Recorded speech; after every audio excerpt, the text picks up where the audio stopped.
இப்போ இட்லி வெந்தாச்சு எடுக்கிறோம். இதில் எல்லாருக்கும் ஒரு சின்ன டிப்ஸு சொல்கிறேன். ஏன்னா நான் வந்து ராகி இட்லி வந்து தட்டில் எண்ணெய் தடவாமல் வச்சுருக்கேன். அந்த காலத்துலலாம் வந்து துணி போட்டு இட்லி ஊற்றுவாங்க.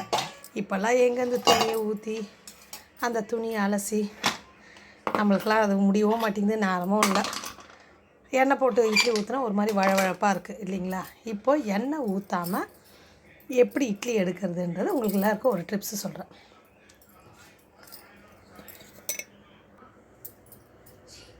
ஒன்றுமே இல்லை. இப்போ இந்த இட்லி தட்டு பின்னாடி இப்படி தண்ணி ஊற்றிக்கோங்க. தண்ணி ஊற்றிட்டு ஒரு 2 நிமிஷம் அவ்வளோதான். இட்லி சுட சுட இட்லி தட்டில் ஒட்டாமல் வரும். நம்ம இட்லி துணி போட தேவையில்லை. எனக்கு வந்து இப்படி தண்ணி ஊற்றினா நான் ஆட்டோமேட்டிக்காக ஷிங்கில் ஊற்றிடும். அதனால தான் இந்த முனையில் ஊற்றிருக்கேன் நான். நீங்கள் உங்களுக்கு இந்த வசதி இல்லைன்னு சொன்னால் நீங்கள் வந்து ஒரு பாத்திரமாக ஏதாவது வச்சு அதில் இது பண்ணிக்கோங்க. இப்போ 2 நிமிஷம் கழித்து நம்ம இட்லி எடுத்தால் எவ்வளோ அருமையாக வரும் பாருங்கள்.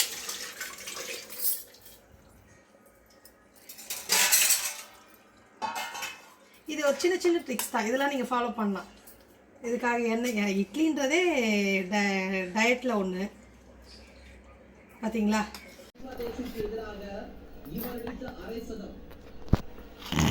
இந்த பாருங்க, இந்த மாதிரி தண்ணி ஊற்றி எடுத்தால் அவ்வளோ அருமையாக இட்லி தட்டில் ஒட்டாமல் வரும். எவ்வளோ சாஃப்டாக இருக்குது பார்த்தீங்களா? நல்லா சாஃப்டாக இருக்கும். ட்ரை பண்ணி பாருங்கள். Please subscribe.